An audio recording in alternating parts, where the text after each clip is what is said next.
Out of curiosity, before we get too far into the conversation, how many of you have never seen me present in person before? Show of hands. Oh, that would be like all of you. Okay, well, travel the world, think you're famous, show up here, not so much. Well, anyway, if you would be so kind, I have a small request. Pencil, pen, paper, something to take some notes with.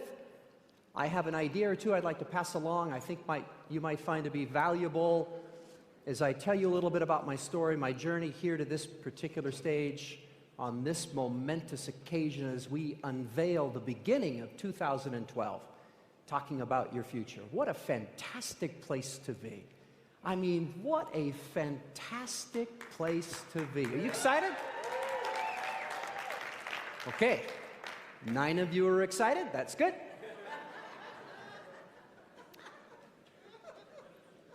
"28 years ago, a colleague of mine handed me an audio cassette tape.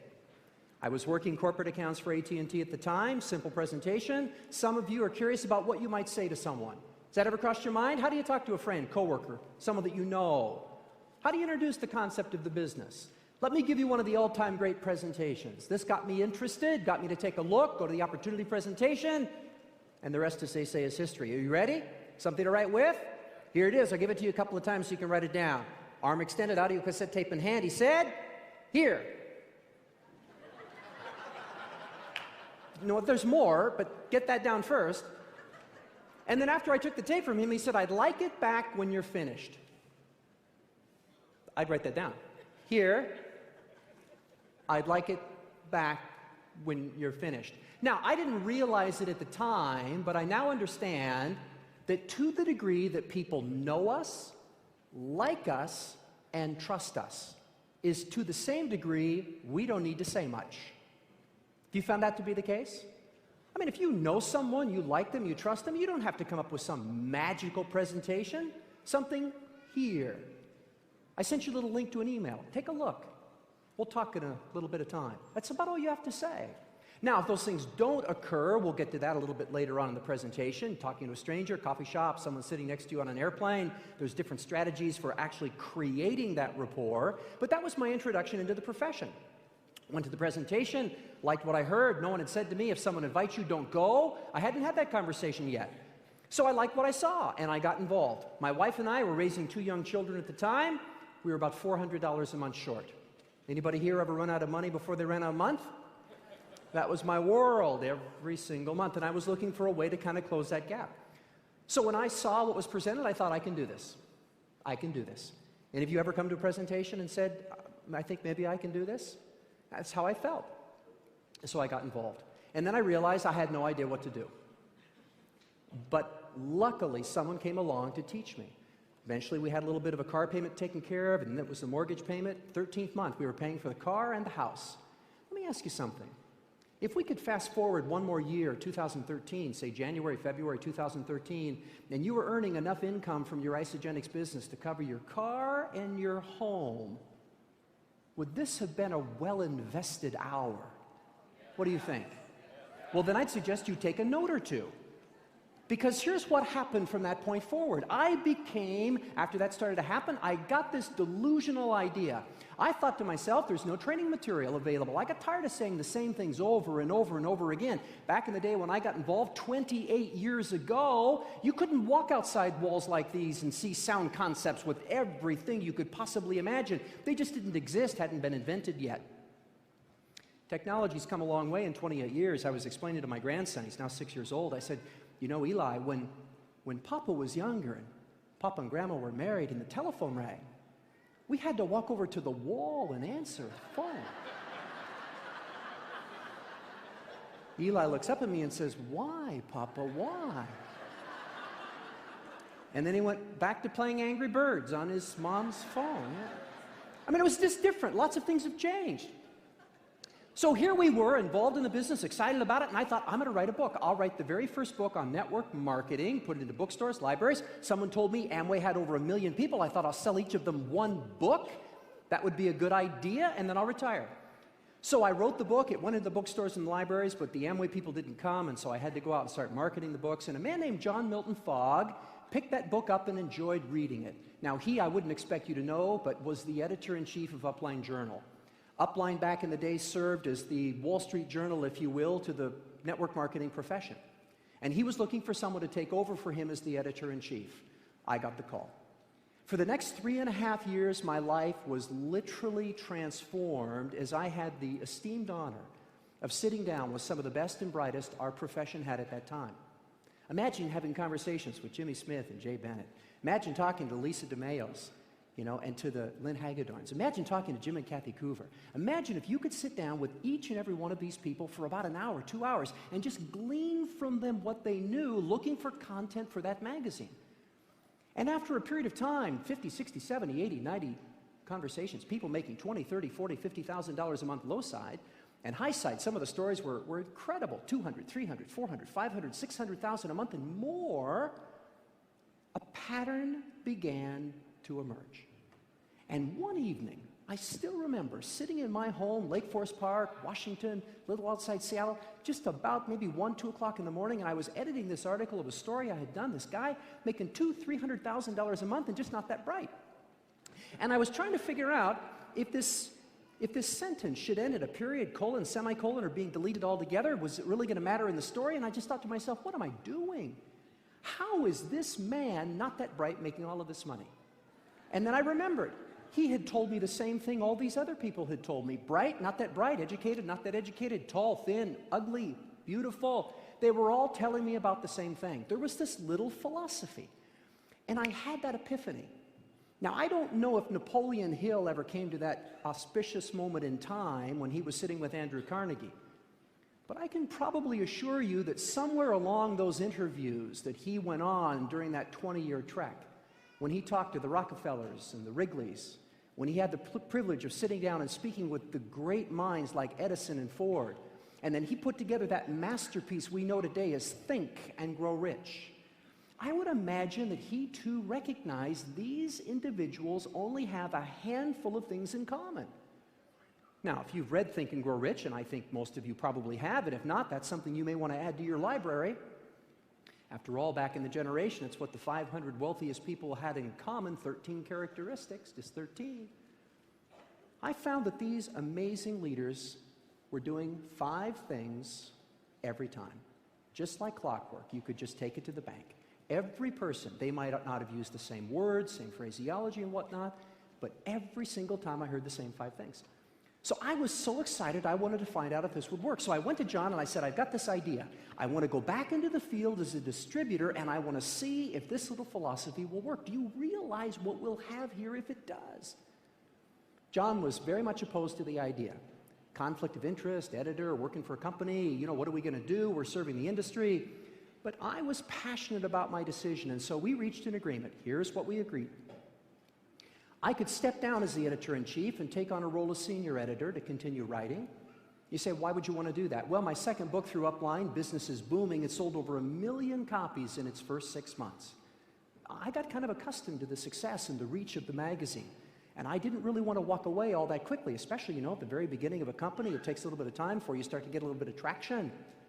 At least it did for me. So we agreed I would step down, take on a role as senior editor, and I could get back into the profession as long as I agreed to 4 points. Here they are. Make a note of them because this is how I built my entire career. Point number 1, I would not speak with anyone that I knew.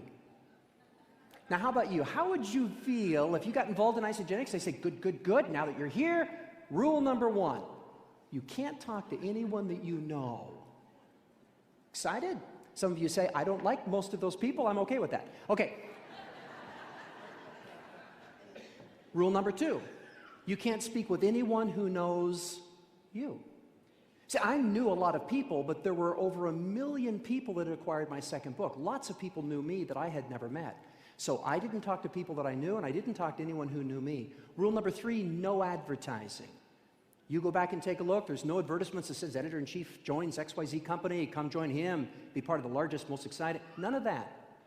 And rule number 4, If I met someone that I did not know, that did not know me, that I did not acquire through advertising, the first thing I had to uncover or determine, were they currently involved?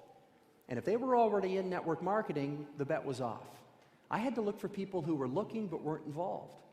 And I thought to myself, well, that's really unfair. How am I going to do that? I'd never heard how to do that. But I took on the challenge. And I've got to tell you something, ladies and gentlemen, one conversation at a time, one presentation at a time, one association at a time, and over a 10-year period, I built one of the largest businesses in our profession. I retired from that 8 years ago to take the next facet of my career, which is taking this philosophy, what I had learned, and sharing it with anyone who would invite me out. My wife and I took a look at the year, carved it up, 365 days. I kept 65 for myself, 300 days for our family. And that became our life for the next 8 years. 65 days a year, I would get on a plane and fly to Europe, fly to Asia, fly somewhere, anywhere they would have me. And I would stand on a stage, 100, 500, 1,000, 10,000, whatever the audience would be, and I would give them what I'm going to give you today. This little philosophy, these 5 points that can make all the difference in your business if properly understood and consistently applied. And you know what's interesting though? As this was unfolding, our children, who were very young when I got involved, but now all these years had passed, had gotten married and had children of their own. Now we have a son, 32, married, little 6-year-old boy, he and his wife. We have a daughter, 30. Her and her husband have a little 6-year-old and a little 3-year-old.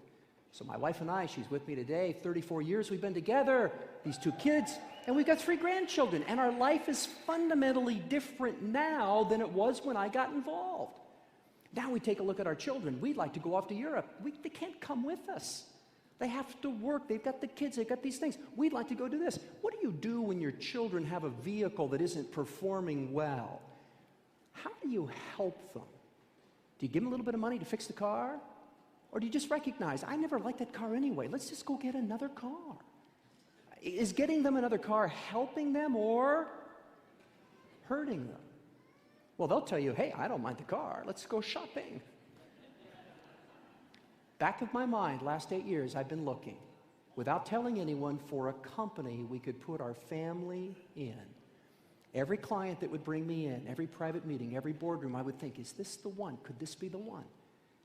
After a few meetings, a few conversations, you recognize this is just like all the other companies out there.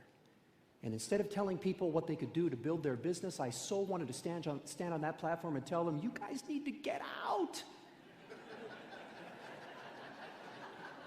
The problem was, go where? That was the snag. Now, as this is happening, there's an overlaying piece to the story. Warren Lance shows up at one of my seminars 7 years ago as a student. For 3 days we hang out together, and if you've ever been around Warren as a prospect, you're going to get to know Warren. So Warren figures out very quickly that we live in Seattle and we like coffee, and living in Seattle and coffee is like living here and breathing. So he would call every once in a while, every 3, 4, 5 months, as he's coming down to Seattle, would you like to get together for coffee? Sure. So he would come down, we'd get together for coffee, and he would tell me about this great company. Hey, I'm making about $1,000 a month, and I would pat him on the back and say, that's nice, good for you. One day he brought me a 9-day cleanse, and he said, you need to detoxify. And I thought to myself, I don't think so. I don't know what you people do, but I'm wondering now if your wife shaves her armpits. You know, it was one of those things where you just, I'm telling you, I didn't understand. When people start talking about detoxification, I'm thinking people are a little weird. What's going on? What's going on? You know, he's from some part of Canada. I don't know what they're doing up there. He seemed nice enough, but I'd never met his wife. Where are you going, Warren? I'm going out in the bush. I'm going to shoot something. Okay. Anyway. But then one day, he booked me as a speaker. And he did something quite clever, actually. He said, would you be willing to open on Friday and close on Sunday? And I thought to myself in my little delusional mind, well, of course I would. Who else to open on a Friday and close on a Sunday? I would be honored. And then he said, but would you be willing to sit in the audience so that you could really take it all in? You know, just so that you could really understand the culture and the language, and you know, you do a nice little job. Tie it up in a pretty little bow for us on Sunday when it's over. And I thought, that's a brilliant idea. Learn everything about it. Pick up a little of the vernacular, tie it up in a little bow. I can do that. Jay was there. I got to hear him. I thought, he's pretty good. I got to learn about the culture. People started walking up and talking to me. And it was almost as if I could look at their body and tell how long they've been around.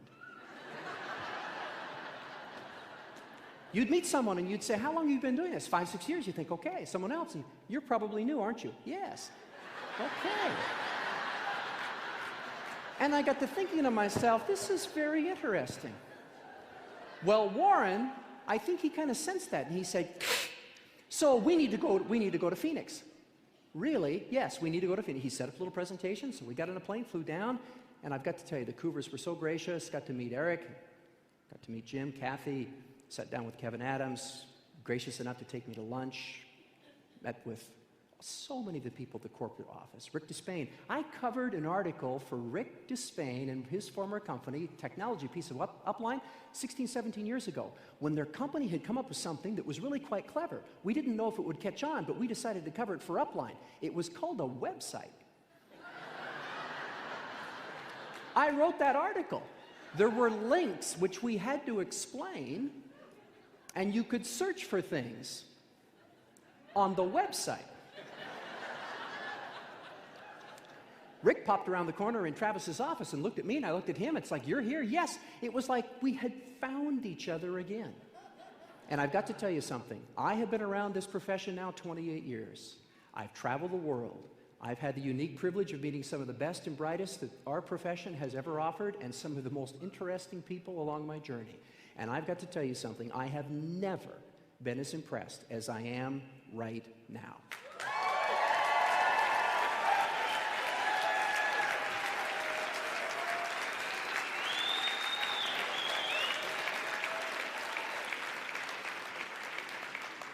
Don't thank me, thank the Cougars. Thank John Anderson. Thank the staff. Thank the people that are here. Thank this incredible group of people that have assembled. Thank yourselves. Thank the millionaires. Thank the people that have come before me. All we had to do was walk in.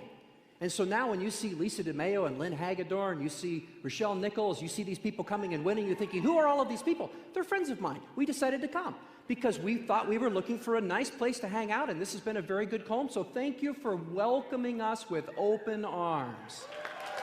It is indeed an honor to be here. An honor.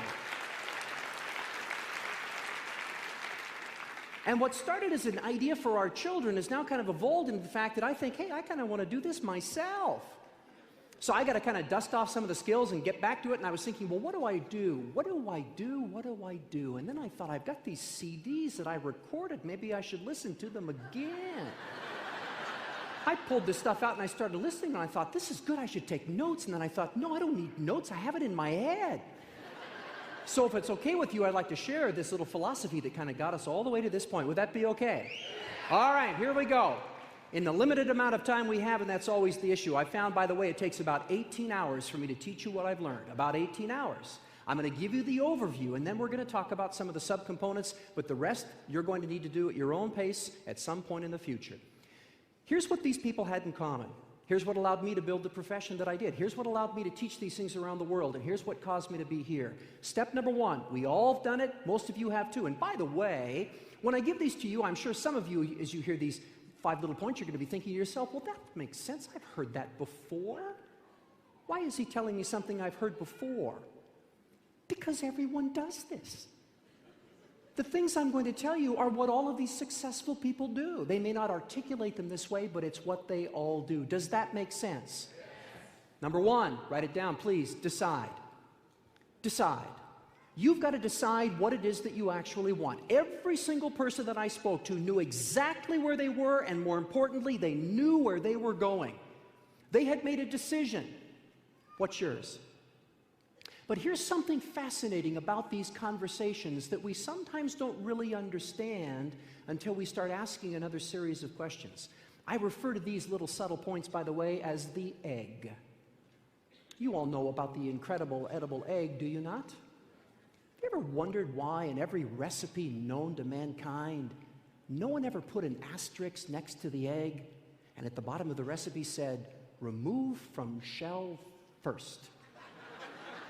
Have you ever wondered? It says, add in 2 eggs. It'll tell you to preheat the oven. It'll tell you to grease the pan, as if you didn't know to do that. It'll tell you to put a toothpick in the center and pull it out and see if it's done. It'll give you detailed instructions on almost every facet of making this particular meal, but when it comes to the eggs, it just says put the eggs in. Now, if you don't know you're supposed to take them out of the shell first, the pancakes are crunchy. Someone said, I like the pancakes, but why are they crunchy? I have no idea. It said add in 2 eggs. I added in 2 eggs and flour and milk, mixed it all up. They're crunchy. You have to take them out of the shell first. It didn't say that. So someone says decide, that's like a recipe that gives you the components. But if you don't explain further about the egg, we have a problem. Let me explain. We decide in 90-day blocks of time. 90-day blocks of time. Some people do it in a way that seems logical, and you even hear classes taught on this. They say, look 20 years into the future and picture your life as you'd like it to be. Get that image, that vision, cut it in half, 10-year goal, cut that in half, your 5-year goal. Divide that by 5-year 1-year goal, divide that by 12-year monthly goal, divide that by 4-year weekly goal, divide that by 7-year daily goal, divide that by 8-year hourly goal. Live every hour of every day of every week of every month of every year, and in 20 years you'll get there. And you're writing that stuff down.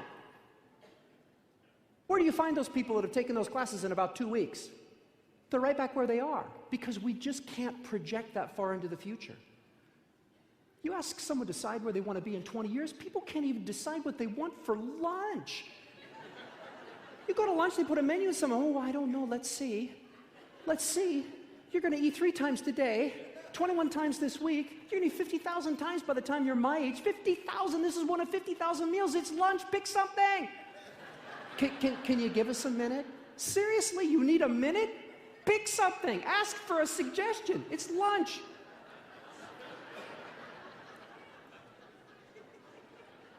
And we say, so what would you like to do in isogenics? They don't know what they want to do. So the egg, 90-day blocks of time, title, and income. That's it. That's all we teach. 90-day blocks of time, title, and income. All of January, all of February, all of March. April 1st, where do you want to be? Title and income.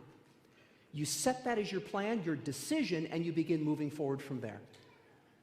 You can accomplish just about anything in 90 days. And by the way, I didn't come up with this 90-day plan. I'm not that bright. God started us all off with the seasons. We've got 3 months of winter, cold, dreary, damp, cold. Did I say cold? Cold. But then we move into spring. It's nice, but a little wet. Flowers come out, not so beautiful. But then we've got summer, and then fall, and the seasons repeat. And it's not just the seasons.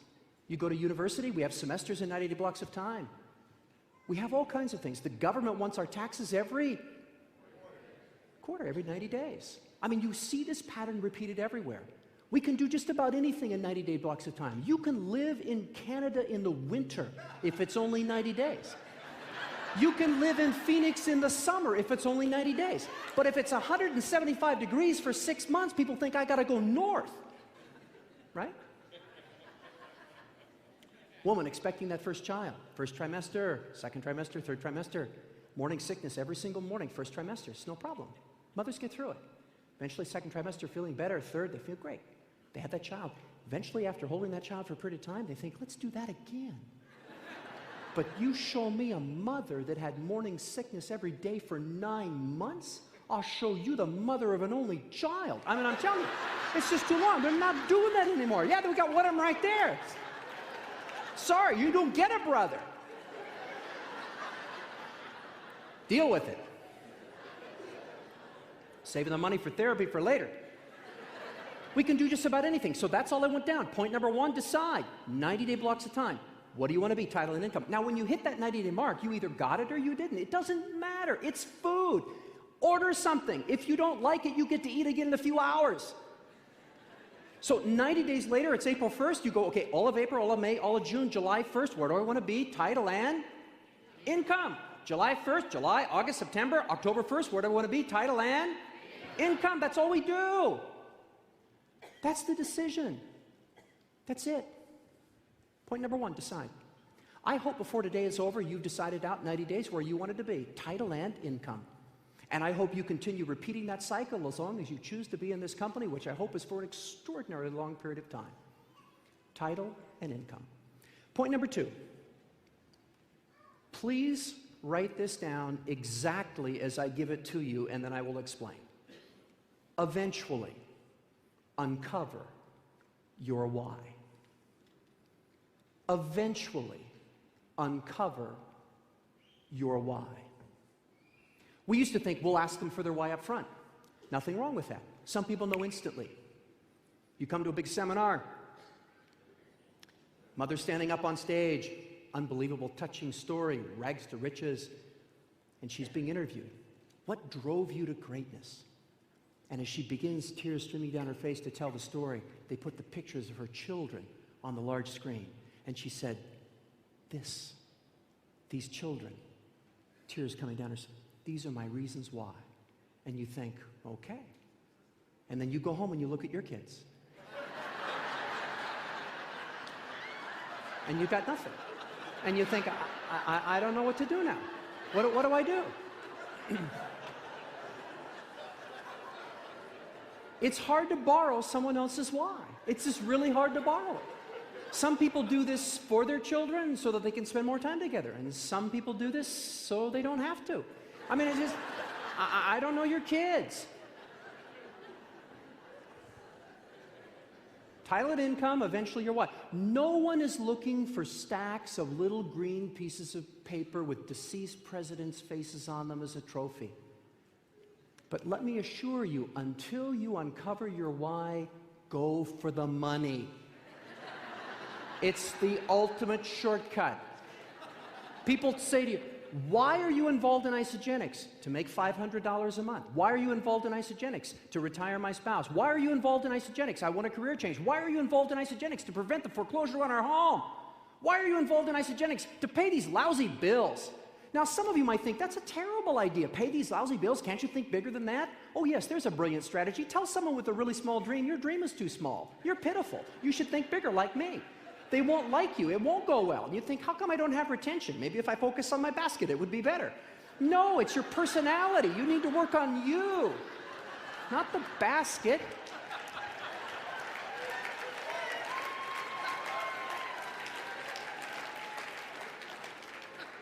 Charles Barkley said it best. I may be wrong, but I don't think so.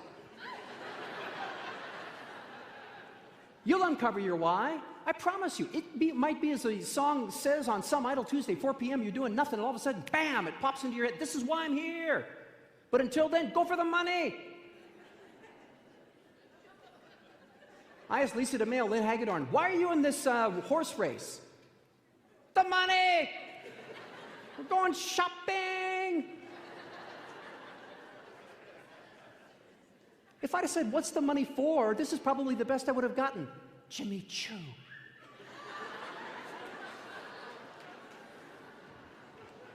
There was a time I didn't know what that meant.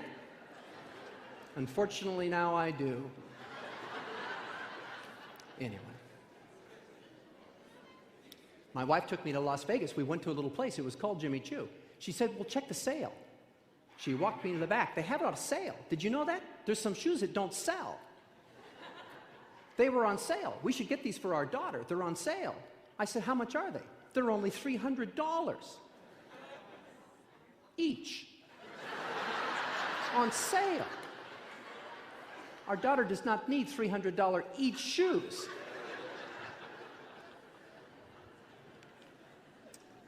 Our daughter is now in Isogenics. If she wants shoes, she can write it down and go for it.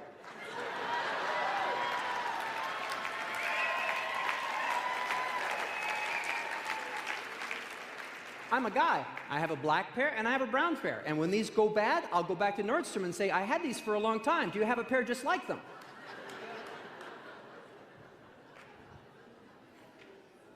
Number one, decide. Number two, eventually figure out why. Yes, I know if your why is strong enough, you'll learn or figure out or uncover your how. I get that. You'll move mountains if you know why. But if you really want to understand why it's so difficult to uncover a person's why in the very beginning, take them to lunch. Hand them a menu with 200 items and just sit there. And then you begin to recognize, wow, this is harder than I thought.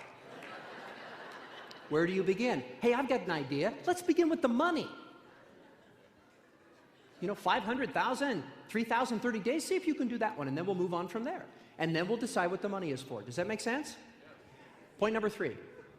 Every person, without exception, had a written, notice the word, written game plan. They all decided what they want. They knew 90-day blocks of time, title and income, that's all we taught. And the why, they figured it out over time. We'd help them with it. We'd coach them through it. Great stuff on the website under leadership, uncovering your why. Brilliant material, certainly will help them. But it's almost like being at the, at a restaurant where eventually you just have to go, okay. But that written game plan, that's where we separate the people that succeed from the people that continue to challenge or experience challenges. The written game plan. Now, remember earlier I mentioned the egg? You come to a lot of seminars, they say, you need a written game plan. People go, okay, great. Written game plan. I got it. I have it down. I know it's point number 3. Written game plan. After why and decide. And then you get home and you look at it. Written game plan. And you think, okay, I need to write a game plan. And then you realize, I don't know what that means. And so you don't do anything. This problem happens all the time. Now, everyone was at that seminar and you saw them. They all wrote it down. Written game plan.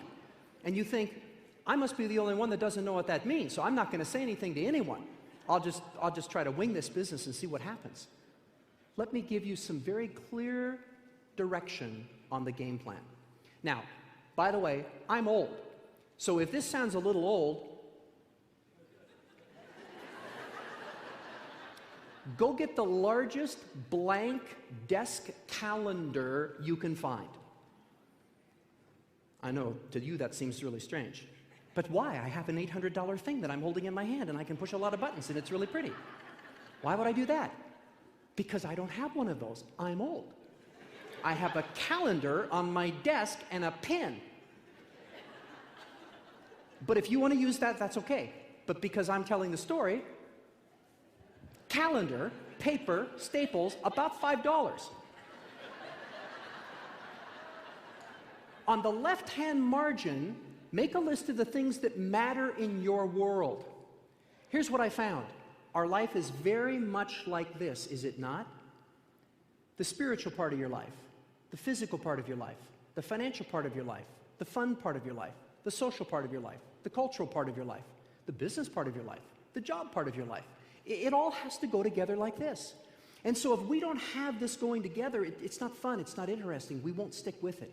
We won't do it. It'll be like the mother throwing up every day for 9 months. We'll quit too soon. We won't want to do that again.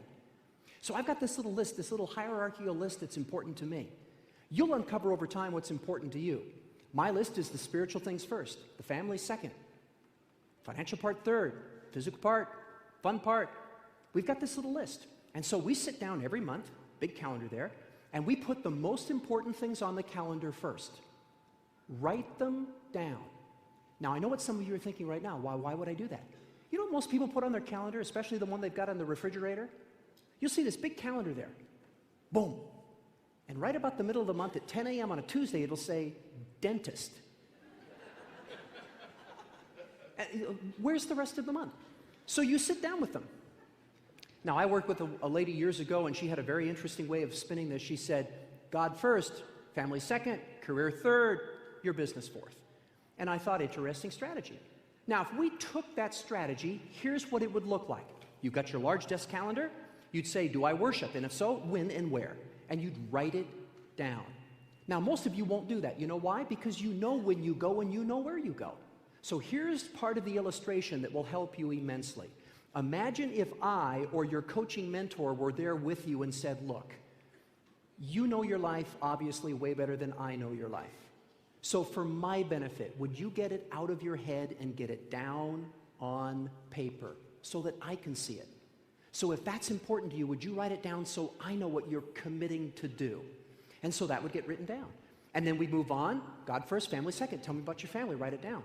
And now the women. I coach so many women. You know, the Lisas and the Lyns and the Rochelles, and so many of these wonderful people have come into my life.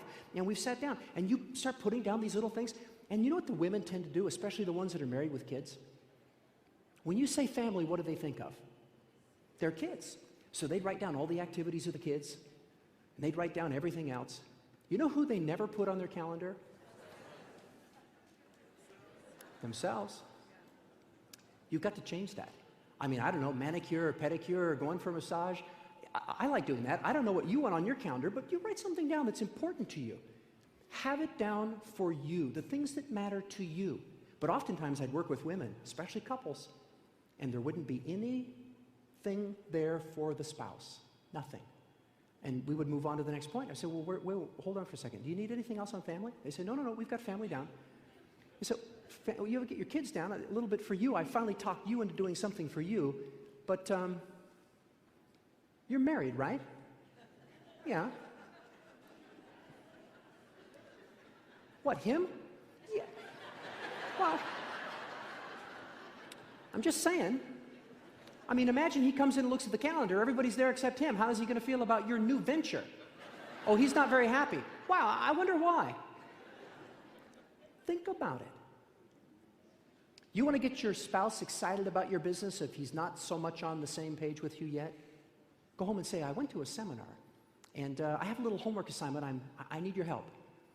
We need to go shopping, and you need to tell me what is the largest plasma television we can fit in the family room, and something about a surround sound that would go with it. Can you come help me pick that out, because I want it to be the first family goal for our income? Now, do you think your husband will say what to you? You're nuts, or let's go. Get him involved, put it down. But we'd have the family down, have that information down, and then you move on to the business. But when you've got those important things down, you know what you will find all throughout that month? These huge gaping holes. And we fill those holes with three fundamentals. Please take a subnote under point number 3. Once we have the important things down first, we fill it with our business plan. Prospecting, presenting, and duplicating. That's all we do. We find people to talk to. We talk to the people we find. We teach those who are interested how to get involved. What does that mean? How to find people to talk to, how to talk to the people they find, and how to teach those people how to get involved, which is finding people to talk to. That's all we do. It's just repetition, repetition, repetition. Mastering the mundane. We just do it again and again and again. It's like brushing your teeth, combing your hair, taking a shower. You just don't wake up one day and say, I've done that for a while, I'm done. It's not the way it works. You keep doing those things. Here's the snag. You give the average person the little task of prospecting. You say, well, how many people do I need to prospect? You need at least 2 new people a day, a minimum of 4 days a week. That's how you can tell if you're on pace. Make a note of that. At least 2 new people a day, a minimum of 4 days a week. Do the math with me for a moment. Look at the numbers. 2 new people a day, 4 days a week is 8 people in a week. 8 people in a week is 32 people in a month. 32 people in a month is 384 people in a year. Now, I've been walking around here for 2.5 days. There's not a person in this room that I've met yet that is so daft they couldn't figure out a way to grow their business talking to 384 people over the next 12 months. I mean, you couldn't be that bad. You could grab a bottle of Ionic Supreme and just stand outside a store and just hold your arm out for a while. Someone would stop you and go, what are you doing? You taste this. Why? Here.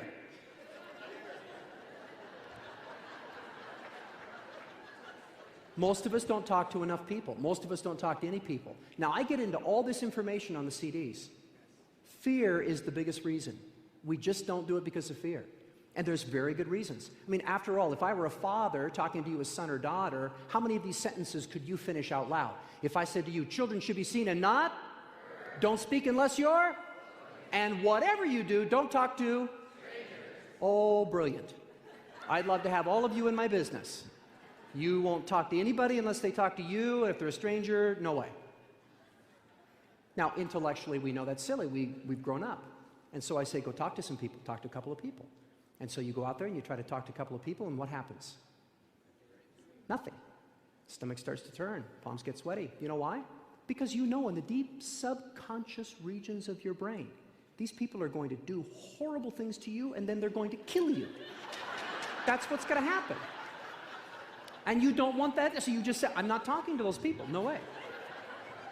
And after that occurs 2, 3, 4, 5 times, you think this is not a good idea.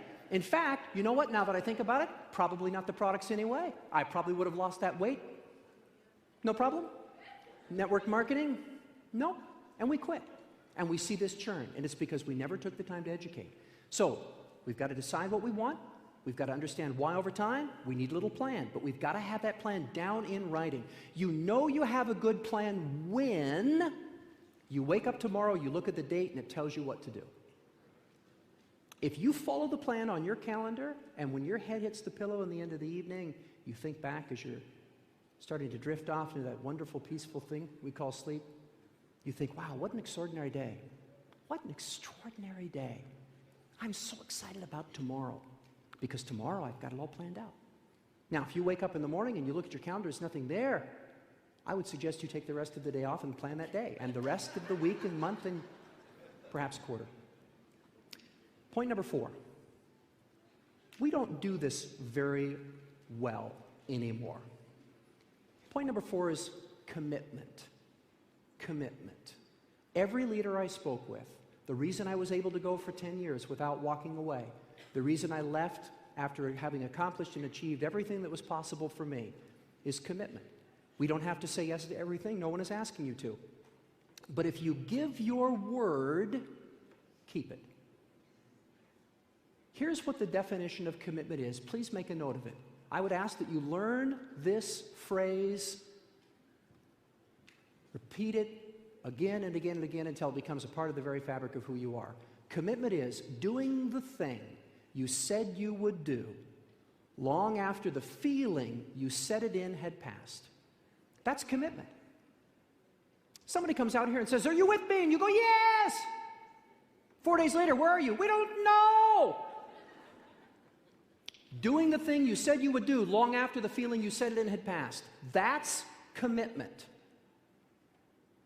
My commitment to my family when I came on board, I work in 5-year blocks. I said, let's see what happens for the next 5 years. My goal, Isagenix, the next 5 years, 100 million cumulative sales in the team. I thought that was an okay goal. Then somebody walked out the other day and said, we've done 500 million. And I thought, oh, well, okay, 100 million still okay. That's the goal. Can we accomplish 100 million as a team over the next 5 years? Let's see. That's the goal. And after that period of time, we'll find out what happens. Work your business, commit. Decide what you want, understand why over time, have a written plan, keep your priorities straight, focus on the prospecting, the presenting, and the duplicating, and if you don't know how, move to point number 5. Keep your word, move to point number 5. What's point number 5? Personal development. Getting better while you're taking action. Some people think they want to get better first. Not a good idea. Universities teach that. That's the whole idea. Take 4 years, go here. Do nothing until you finish. Then try to go out and do something. Network marketing is not that same business model. Network marketing is not come in here, go to ICU, go to NYKO, go to Celebration, go all these Super Saturdays, read everything, spend all this time, invest all this money, 4 years, focusing, and then say, now that I've got it, let's go out. That's not the business model here. Maybe out there, not here. Here, the business model is take action and get better. But look for the holes in your life and in your personality, in your business, in the skill sets that are not working for you, and find a way to fill them over time. For years, I've been teaching students the 3 fundamentals of prospecting, presenting, and duplicating. And of those 3, prospecting is still the biggest challenge we have. If Isagenix could find a unique way to guarantee you 2 sit-down, face-to-face presentations at the Starbucks closest to your house 4 days a week, and all you had to do is show up, and Mary would sit down and say, I'm Mary, I'm very interested. Are you the person that's going to be explaining the business to me? And you said yes, and you got to tell that story 2 times a day, 4 days a week. How many of you think you could become successful? Okay, like 50 of you. Good.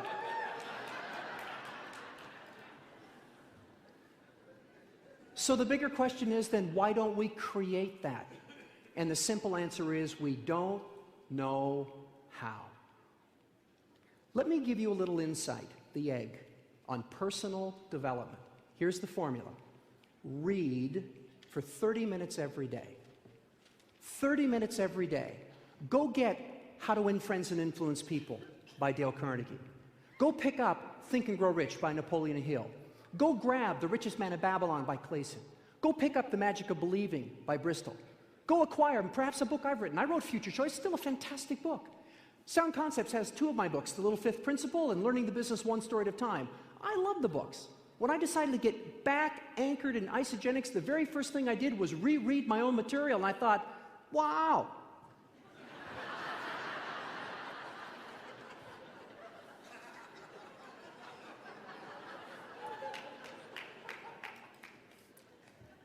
"30 minutes every day." Now, egg, pay attention. Here's the problem. You know what most people do? They read one book and then they go read another. Then they read that book and they read another. Then they read that book and they read another. Then they read that book and they read a... And then you ask them, "Hey, did you read?" And they go, "Yes, I read. What did you think? Fabulous book. What do you remember?" Remember? Dale Carnegie said 6 things we need to do to get people to instantly know us, like us, and trust us. If you've read How to Influence People, do you know the 6 things? Napoleon Hill, 13 things, 500 wealthiest people. Do you know the 13? Managing Your Money, Richest Man in Babylon, great little book, listen, 7 things. 7. You can remember 7. But do you know the 7? Fifth principle, 5. Read and then reread. Read and then reread. Read and then reread. It's repetition, repetition, repetition. Read it until. When you hit that last page, go to the beginning. When you hit that last page, go to the beginning. When you hit that last page, go to the beginning. Do it until. When you know that the fifth principle is get them connected, or get connected, stay connected, learn your core product line, learn how you're paid, learn all the ways around to build a business, get better, take action. When you know those principles, go on to the next book. Does that make sense? Rule number 2, turn your automobile into a rolling university. The CDs are so valuable. You know what most people have mastered by the 40th year of their life in America? The lyrics to over 4,000 songs. If I had a little boombox up here and turned on the Beatles tunes, before the words had shown up, your mind would relocate every word. Why? Repetition, repetition, repetition. When I was building my business, I had a little boombox sat on the toilet in the bathroom. I would walk in there getting ready for the day. I found out I got ready every day. I would turn it on like the radio and listen all the time, all the time, all the time. Got in the shower, got out, got ready, turned it off. Every day, every day, every day. Over time, that material, repetition, repetition, repetition, repetition, I started to remember, and it became a part of the fabric of who I was. Don't go on to the second CD until you've mastered the first. Don't go on to the second set of CDs until you've mastered the first.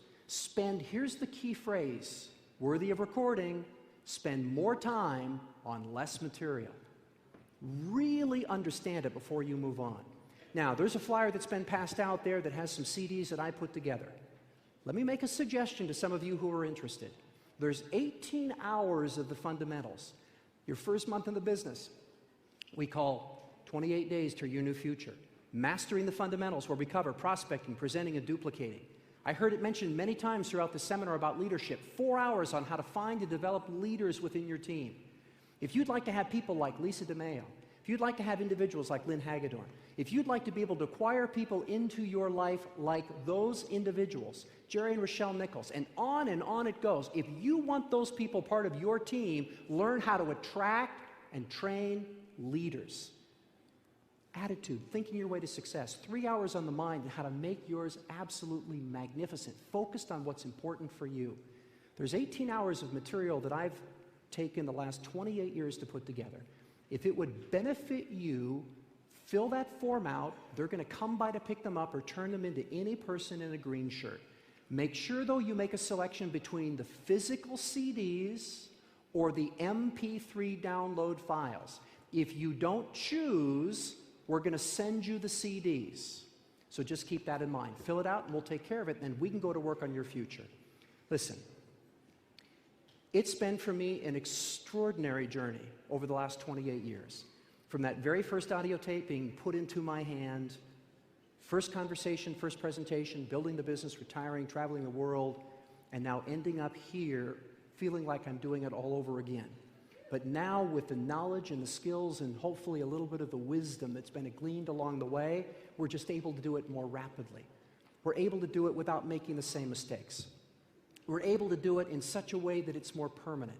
And you know what? We're able to do it in such a way, I believe, that it's even more fun. So if you'd like to experience that too, then learn these 5 points. Understand the magnificence of the right decision made in the right way. 90-day blocks of time.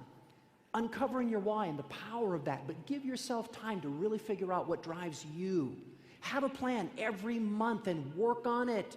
Refine it, hone it, practice it, but always know the night before your head hits the pillow what your plans are for the following day. Prospect, present, and duplicate. Master those fundamentals. Commit. Remember that doing the thing you said you would do long after the feeling you said it in had passed is the single most important attribute you can pass along to your entire team. That your word means something. And get better. Work on yourself, work on your business, work on the things that are not allowing you to move forward in the speed that you want, and I promise you, you can build an incredible business.